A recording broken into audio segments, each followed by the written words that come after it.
Coucou tout le monde, je suis Livia de la Danse des ongles et des cils, styliste ongulaire et nail artiste depuis plus de 10 ans. Je te souhaite la bienvenue sur ma chaîne. Si tu es nouveau ici ou que tu ne l'as pas encore fait, abonne-toi! Aujourd'hui dans cette vidéo, je vais te montrer comment réaliser un ongle forme amande avec un chablon.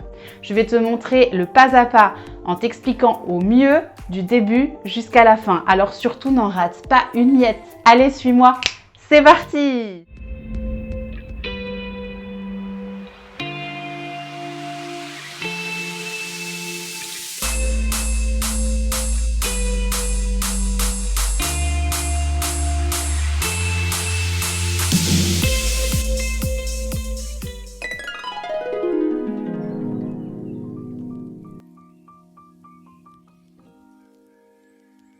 Une bonne préparation de votre ongle permettra à votre pose de tenir tout un mois. Je repousse les cuticules, je lime le bord libre arrondi pour pouvoir bien positionner le chablon.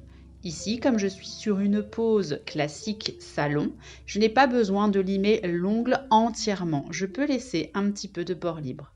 Puis, je matifie tout mon ongle.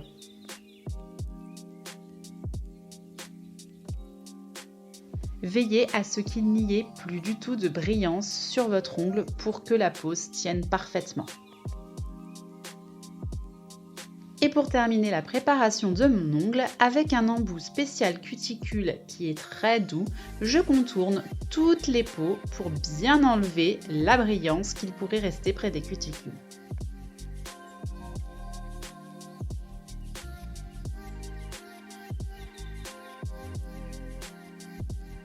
Première étape, je viens mettre du nail prep.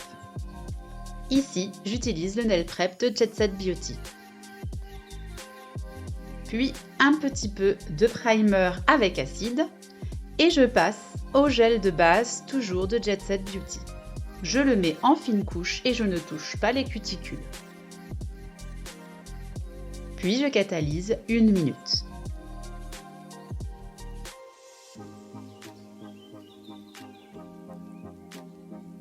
Je passe ensuite à la pose du chablon. Je décolle le chablon, je prends la petite languette que je colle derrière pour renforcer encore plus mon chablon. Je détache les 2 petites ailettes du haut et je viens fixer les ailettes du bas, bien bord à bord. Il est vraiment important de les fixer bord à bord pour que votre ongle soit bien parallèle. Je fixe maintenant le chablon sur mon doigt. Pour cela, je le place sous mon port libre en position vers le bas. Puis, je le monte pour former un triangle des cuticules jusqu'au bord libre du chablon, comme vous pouvez le voir sur le schéma en haut à gauche. Le triangle qui est dessiné ici en rose permet de renforcer la zone de stress et d'avoir une bonne tenue de votre ongle par la suite. Une fois les ailettes collées bien bord à bord, je vérifie que mon chablon est bien droit sur mon ongle en le regardant en face. Puis je viens fermer le haut de mon chablon car nous sommes sur une forme amande et nous devons avoir le chablon en forme de cône. Je vais venir ensuite couper les diagonales du chablon pour bien couvrir les points de rupture de mon ongle. Le point de rupture est le moment où l'ongle se détache de la plaque ongulaire. C'est le début de votre bord libre.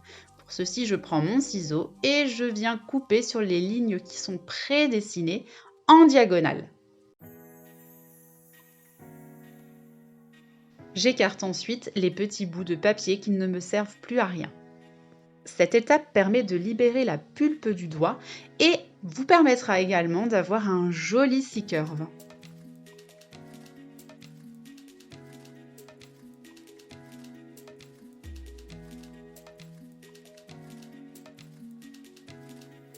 Mes points de rupture sont bien couverts par le chablon. Nous avons réussi à placer le chablon correctement pour une bonne réussite de votre extension. Vous pouvez le pincher encore un peu avant de passer à cette étape.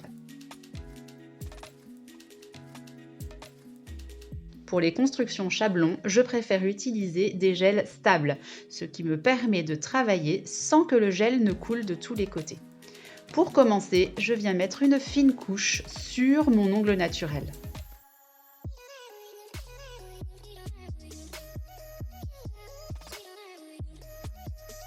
Puis, je viens faire mon extension directement sur mon chablon. Comme vous le voyez en haut à gauche, notre but est de couvrir le petit triangle, de déjà rendre l'ongle plat et droit, et en même temps de lui donner la longueur souhaitée. N'hésitez pas à bien travailler avec votre pinceau à la verticale. On lisse le gel, on n'appuie pas pour ne pas faire trop de bosses. Couvrez vraiment bien vos points de rupture pour ne pas que l'ongle fissure par la suite. Et n'hésitez pas à descendre sur votre chablon pour former ce que j'appelle les oreilles, ce qui vous permettra par la suite d'avoir de la marge de l'image au niveau de ces oreilles.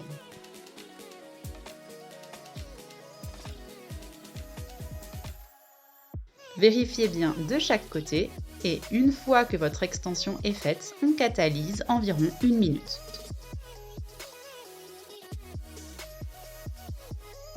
Une fois catalysé, nous pouvons enlever notre chablon. Pour ceci, je le pince pour décoller le gel du chablon et je l'enlève délicatement.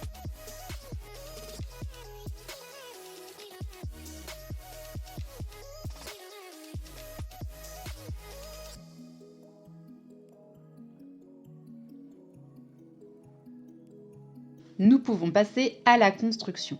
On le fait en 2 étapes. Première étape, nous posons une première boule au niveau des cuticules. Comme vous le voyez schématisé en haut, nous allons placer notre pinceau à 45 degrés pour former la pente de l'apex. Je viens glisser le gel près des cuticules en poussant légèrement le gel et je contourne ma cuticule avec le pinceau à 45 degrés.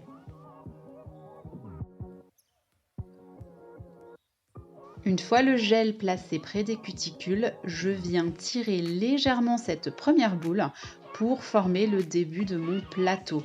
Je n'écrase pas la matière, je laisse de l'épaisseur, c'est ce qui me donnera l'épaisseur de mon plateau.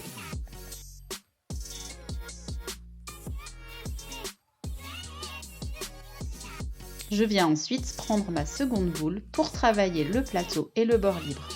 Je le place en haut. Et pour scinder les 2 parties de gel ensemble, je place mon pinceau à la verticale et je viens lisser ces 2 parties en effleurant le gel. Il faut faire attention de ne pas appuyer la matière pour ne pas avoir de bosses.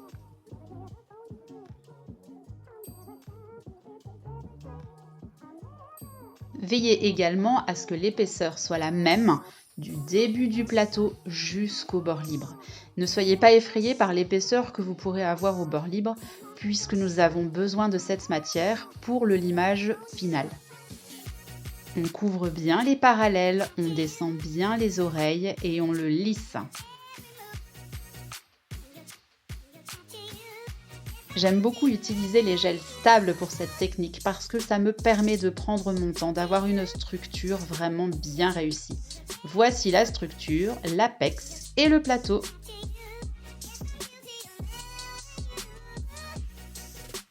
Après avoir catalysé 2 bonnes minutes, je clean. Première étape de mon limage diamant, le bord libre. J'incline ma lime à 45 degrés. C'est la première étape, c'est la ligne de cheveux. Nous allons voir quelle épaisseur, quelle marge de limage nous avons. Puis, les parallèles. Même si je suis sur une amande, mes parallèles, je les laisse bien droites pour le moment.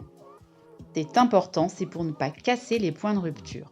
Je passe ensuite au plateau. Il est vraiment important de ne pas toucher à l'apex. Schématisé en haut à gauche, les petits pointillés, vous avez la zone de l'apex qui se trouve près des cuticules. Le plateau, c'est la zone en vert.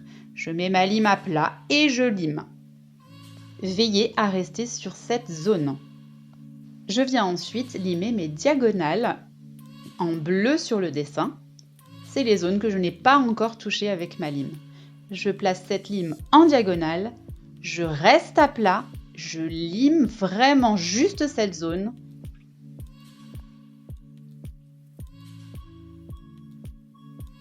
Je reproduis la même chose de l'autre côté.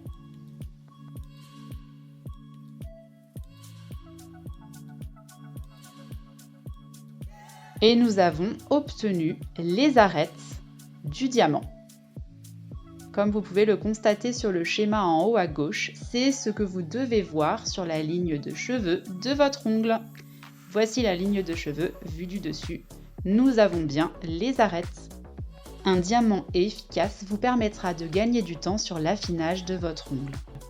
Je viens ensuite m'occuper des cuticules. Je place ma lime à 45 degrés et je contourne les cuticules avec celle-ci dans la position pour ne pas casser l'apex.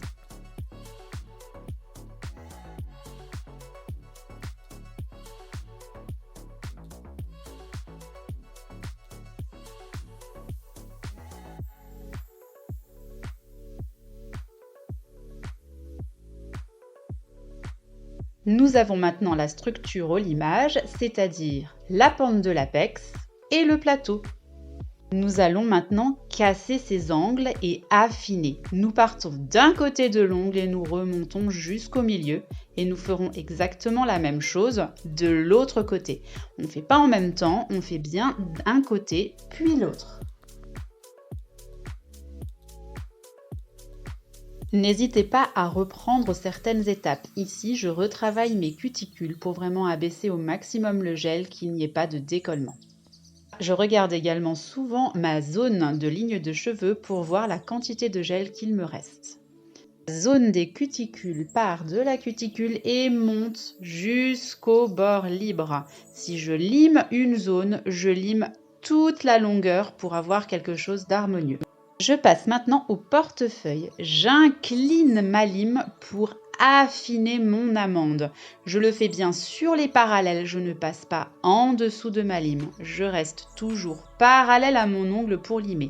C'est à ce moment que nous formons une amande, c'est à ce moment que nous affinons le bord libre. Je viens ensuite limer mes oreilles. Le but est de redresser l'oreille jusqu'aux replis latéraux de votre ongle. Je place ma lime en dessous et j'enlève le gel qui me gêne. Je remonte mon oreille jusqu'au repli latéral. Puis je viens casser le petit angle que nous avons fait en limant le bord libre au début, en arrondissant avec ma lime pour avoir une amande bien arrondie. Même chose de l'autre côté.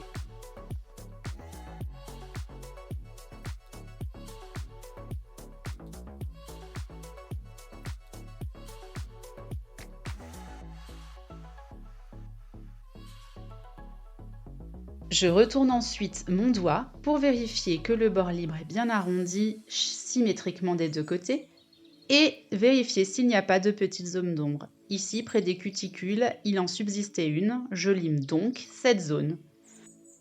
Je retravaille un petit peu mon bord libre. Puis je plie mon doigt pour vérifier que ma structure est harmonieuse et vraiment arrondie, qu'il n'y a pas un côté plus haut que l'autre. Si c'est le cas, je refais un petit coup de portefeuille.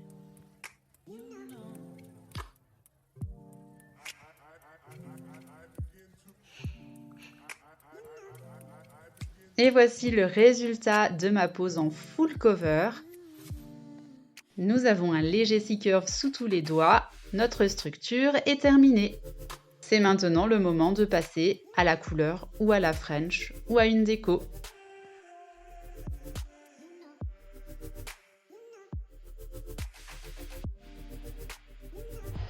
Voilà, j'espère vraiment que cette vidéo aura pu t'aider et t'a plu. N'hésite pas à me laisser un petit commentaire en dessous et un petit pouce, ça fait toujours plaisir. Si tu as la moindre question sur la technique ou sur autre chose, tu peux également me laisser un commentaire en dessous. Je me ferai un plaisir de te répondre. Tu peux retrouver en dessous de cette vidéo également en description tout le matériel que j'utilise, de la ponceuse au pinceau, tout y est répertorié. N'hésite pas à t'abonner et à activer les notifications. Je poste une nouvelle vidéo chaque lundi et tu seras mis au courant dans tes notifications à toi. Tu peux me retrouver sur Facebook et sur Instagram où tu y verras beaucoup plus de mes créations. YouTube, je te souhaite une excellente journée et te dis à bientôt!